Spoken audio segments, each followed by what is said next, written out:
अब अगला मैच शुरू होता है और अंडरग्राउंड मार्शल आर्ट्स एरिना का अगला फाइटर, जिसकी हाइट है 7 फीट और वजन 160 किलो, और उसने अपनी शानदार बॉडी बनाई है कड़ी मेहनत और हद से ज्यादा स्टेरॉइड्स के यूज से, और उसने जो दर्द झेला है उसकी आप कल्पना भी नहीं कर सकते। और वो फाइटर है जैक हानमा। काजुया देख घबरा जाता है कि जैक दिखने में कितना खतरनाक लग रहा है। वहीं दूसरी तरफ कैंगन एसोसिएशन की तरफ से जो आ रहा है, उसकी हाइट है 6 फुट 2 इंच और वजन 62 किलो, और ये 1300 साल पुराने कुरे फैमिली का सबसे खूंखार फाइटर रायन कुरे है। बाकी फाइटर महसूस करते हैं कि पूरे एरिना का माहौल बदल चुका है और उनके रोंगटे खड़े हो गए हैं। दोनों फाइटर एक दूसरे को मारने के लिए दौड़ते हैं और एक दूसरे पे मुक्के मारते जाते हैं। कात्सुमी ये देख चौंक जाता है कि रायन कुरे ने अपनी स्पीड बढ़ा ली है और वो लगातार जैक को मारे जा रहा है और उसे हमले का एक भी मौका नहीं दे रहा। रायन कुरे जोरदार पंच मार जैक को दूर फेंक देता है। वो उसकी बेइज्जती करते हुए कहता है कि उसने आज क्या कम ड्रग्स लिए हैं जो वो इतनी जल्दी थक गया, उसमें क्या बस इतनी ही ताकत है। उसने तो काफी तारीफ सुनी थी कि जैक हानमा औरों से काफी अलग है। अब पास्ट में मैट्सुडो रायन कुरे को बता रहा है कि सिर्फ जैक हानमा ही एक ऐसा शख्स है जो उससे मुकाबला कर सकता है। मैट्सुडो बताता है कि ताकत हासिल करने के लिए उसने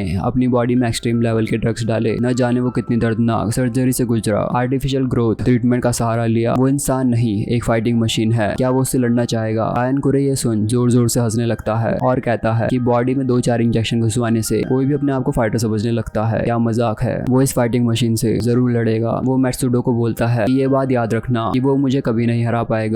मैं उस बेवकूफ को सबक सिखाना चाहता हूँ, चाहे कितने भी इंजेक्शन लगा के बॉडी बना लो, जीतता तो वही है जिसमें होती है असली ताकत। अब प्रेजेंट में सब ये देखकर हैरान होते हैं कि जैक हिल क्यों नहीं रहा। उन्हें पता है कि वो आसानी से हार मानने वालों में से नहीं है। रायन कुरे पूछता है क्या हुआ, उसकी हवा निकल गई, उसने उसे निराश किया। अभी अचानक जैक उसके एक मुक्का जड़ देता है। वो रायन कुरे को बिना रुके लगातार पंचेस करता है। कैंगन टीम समझ नहीं पाती कि रायन कुरे से इतना पिटने के बाद जैक के अंदर उसे मारने की ताकत कहां से आ रही है। जैक एक किक मार रायन को उड़ा के दूर फेंक देता है। जैक हमेशा से रायन जैसे इंसान के खिलाफ लड़ना चाहता था जिसके पास मॉन्स्टर जैसी सुपर ह्यूमन ताकत हो। अब पास्ट में तोकुगावा उसे ऑफर देता है क्या वो रायन कुरे से लड़ना चाहेगा, जिस पे जैक ये कहते हुए मना कर देता है वो ऐसे इंसान पर अपना वक्त बर्बाद नहीं करना चाहता, उसे ऐसा अपोनेंट चाहिए जो उससे ज्यादा ताकतवर हो। तोकुगावा कहता है कि वो रायन कुरे को अच्छे से नहीं जानता। वो बताता है कि वो कुरे फैमिली का अंश है, ये एक ऐसा परिवार है जिसकी पीढ़ियां दुनिया के सबसे ताकतवर लोगों में शामिल हैं। दूसरे शब्दों में कहा जाए तो इस परिवार का हर इंसान पैदाइशी योद्धा है, जिसका मतलब है इस फाइटर को हराकर जैक अपनी मंजिल के करीब पहुंच सकता है। अब प्रेजेंट में जैक कहता है असली नकली सब बेकार की बातें हैं, असली मायनों में जो ताकतवर होता है वही विजेता कहलाता है। वो रायन कुरे को बुरी तरह धो डालता है। रायन मुस्कुराता है और फिर खड़ा उठता है। वो जैक को नोटिस करता है और कहता है कि अच्छा तो तुम इस वजह से एक भी शब्द नहीं बोल रहे थे और यहाँ मुझे लग रहा था कि तुम बेवकूफ हो, तुमने बहुत सारी ड्रग्स ली है ना। जैक कहता है कि अगर ली भी है तो क्या। रायन कहता है कि शानदार, ताकतवर बनने के लिए उसने अपनी जान दांव पर लगा दी पर इसका कोई फायदा नहीं होने वाला। ओनमा कहता है कि अब वो अपना असली रूप दिखाने वाला है। अब रायन ट्रांसफॉर्म होते हुए कहता है कि उस जैसे साइको और नकली बॉडी वाले को कुचलने में उसे बड़ा मजा आएगा। सब ये देख के हैरान हो जाते हैं आखिर उसकी बॉडी में क्या बदलाव हो रहा है। काकू बताता है इस टेक्निक को रिमूवल कहते हैं। हमारा ब्रेन हमेशा बॉडी में लिमिट डाल के रखता है ताकि वो खुद को चोट ना पहुंचा दे, पर अगर इस लिमिट को जानबूझकर रिमूव कर दिया जाए तो वो अपनी अंदरूनी ताकत को बढ़ाकर उसका इस्तेमाल कर सकता है। और हैरानी की बात यह है कि कोई इस जमाने में आज भी इस तरह की टेक्निक का यूज कर अपनी पूरी ताकत बाहर ला सकता है। मैट्सुडो बताता है कि रायन कुरे की काबिलियत है कि वो अपनी 100% ताकत को रिलीज कर सकता है और उसके परिवार में भी कम ही लोग हैं जो इस मुकाम तक पहुंच पाए। तोकुगावा कहता है कि वो कमाल का फाइटर ढूंढ के लाया है, इस बार काफी मजा आने वाला है। रायन कुरे कहता है कि अब वक्त आ गया है उसे पूरी तरह से कुचलने का। जैक कहता है कि आखिरी मौका है, अपनी पूरी जान लगा देना। अब जैक अपने जीप के अंदर रखी ड्रग्स को निकल जाता है और उसकी नसें उभर आती हैं। रायन उसे पंच मार दूर उड़ा देता है। कात्सुमी ये देख शॉक हो जाता है कि उसकी स्पीड कई गुना बढ़ चुकी है। वो जैक की गर्दन जकड़ लेता है और उसे चोक करते हुए हवा में उठा देता है। फिर वो उसका सर जमीन में दे मारता है और फिर लात मार मार के बेरहमी से उसका सर कुचलने लगता है। काजू ये देख डर जाता है। तोकुगावा हंसते हुए कहता है अभी खेल खत्म नहीं हुआ। रायन कहता है जब उसका खेल खत्म, तभी जैक कहता है इतनी जल्दी क्या है। वो फिर खड़ा उठता है और अचानक उल्टी कर देता है। जैक की बॉडी से सारा जहर बाहर निकलने लगता है और लोग ये देख के हैरान होते हैं कि उसकी बॉडी सिकुड़ने लग रही है और अब वो अपने असली रूप में आ रहा है। बाकी कहता है कि ये लड़ाई दो सनकियों के बीच है। ओमा कहता है कि जिसका मतलब जब तक दोनों में से कोई एक मर नहीं जाता तब तक इन दोनों की लड़ाई रुकने नहीं वाली। कात्सुमी ये देख चौंक जाता है, ये दोनों हंसते हंसते लड़ रहे हैं। काकू कहता है कि ये इन दो पागलों को इन्होंने भिड़वा दिया, दोनों एक दूसरे को संकियों की तरह उसे मारे ही जा रहे थे। रायन उसे एक किक मारता है पर जैक उसके पैर को पकड़ लेता है और जानवरों की तरह अपना बड़ा मुंह खोल उसकी ट्रैप मसल बाइट कर उखाड़ फेंक देता है। कैंगन फाइटर ये देख कहते हैं कि वो ना ही जीतने के लिए लड़ रहे हैं ना ही उन्हें इस मुकाबले से फर्क पड़ता है। दोनों एक दूसरे की जान के पीछे पड़े हैं, यानी सिर्फ एक ही जिंदा बचेगा। रायन भागते हुए आता है और उसके जबड़े को पकड़ लेता है पर जैक उसे मुक्के मारकर अपने आप को छुड़ा देता है और फिर से उसके मास्क को को दांतों से काटने लगता है। तोकुगावा चिंता में आ जाता है और सोचता है कि उसने इनके बीच ये मैच रखवाकर गलती कर दी है। रायन के शरीर के हर हिस्से का मांस जैक अपने दांतों से उखाड़ चुका था, वहीं जैक भी पूरी तरह सिकुड़ चुका था। तब फाइटर्स फाइट को रुकवाने के लिए चिल्लाने लगते हैं। जैक जैसे ही उसे बाइट करने को जाता है, रायन उसकी गर्दन को जकड़ उसे रोक लेता है और उसे मसलने लगता है। सारे फाइटर्स इस बात को लेकर क्यूरियस थे कि आखिर ये फाइट कौन जीतेगा, और तभी ऑक्सीजन की कमी से जैक बेहोश होकर नीचे गिर जाता है। मैत्सुतो हैरान होता है इस मैच का विजेता क्या रायन है, पर तभी जैक को सांस आती है और वो तुरंत खड़ा होकर हमला कर देता है। दोनों फिर जंगलियों की तरह एक दूसरे को मारने लगते हैं। तोकुगावा ने रुकने को बोलता है क्योंकि मैच का विजेता उन्हें मिल चुका है, पर मैत्सुतो कहता है ये किसी की नहीं सुनने वाले, ये इनके लिए मुकाबला नहीं रहा। अगर कोई इनके बीच आने की कोशिश करेगा तो ये उसे भी मार डालेंगे। तभी बाहर खड़े बॉडीगार्ड्स इस बात को लेकर क्यूरियस हैं कि अंदर फाइट में क्या चल रहा होगा। तभी एक विशाल आकृति वाला इंसान उनकी तरफ चलते हुए आता है और तबाही मचाते हुए एरिना में घुस जाता है। सब ये देख चौंक जाते हैं कि आखिर पिकल यहाँ क्या कर रहा है। पिकल घुराते हुए दोनों ओपोनेंट को देखता है। रायन उससे कहता है कि क्या वो भी इसके साथ यहाँ मरने आया है। जैक कहता है कि वो उससे दूर रहे, ये पिकल उसका शिकार है, उसे अपना पुराना हिसाब बराबर करना है, इसलिए वो उनके बीच में ना कूदे। तोकुगावा कहता है कि 2 जंगली कम थे जो ये भी यहाँ आ गया, और मैत्सुतो कहता है हालात हाथ से निकल रहे हैं। तीनों जंगली एक दूसरे को जैसे ही मारने दौड़ते हैं। बाकी रायन को और ओमा पिकल को एक किक मार के शांत कर देता है। फिर तभी बाकी जैक के बीच में आता है और कहता है कि बड़े भाई अब बहुत हो चुका, अब मान लो तुम ये मैच हार चुके हो। रायन फिर खड़ा होता है पर उसे रोकने के लिए कात्सुमी और एत्सु वहाँ खड़े होते हैं। तभी रायन की रिमूवल टेक्निक भी खत्म हो जाती है। जैक कहता है किसी और के किए गए हार जीत के फैसले से उसे फर्क नहीं पड़ता, वो अगली बार फिर आएगा और इसका किस्सा खत्म करेगा। रायन कहता है कि उसे रोककर बाकी ने गलती करी है, वो इसके लिए उसकी जान लेके रहेगा। बाकी कहता है कि वो तैयार रहेगा, जब भी वो लड़ने को तैयार होगा वो हाजिर हो जाएगा। सब रायन को पकड़ वहाँ से ले जाने लगते हैं और वो धमकी देता है कि बाकी एक दिन बहुत पछताएगा। अब ओमा पिकल को कहता है कि उसका यहाँ कोई काम नहीं है, अगर उसे उसकी भाषा समझ आ रही है तो वो यहाँ से चले जाए। पिकल का गुस्सा शांत होता है और वो वहाँ से चला जाता है और फिर ओमा और बाकी एक दूसरे को देख मुस्कुराते हैं। इसके आगे की कहानी जानने के लिए चैनल को सब्सक्राइब करें। Till then peace out.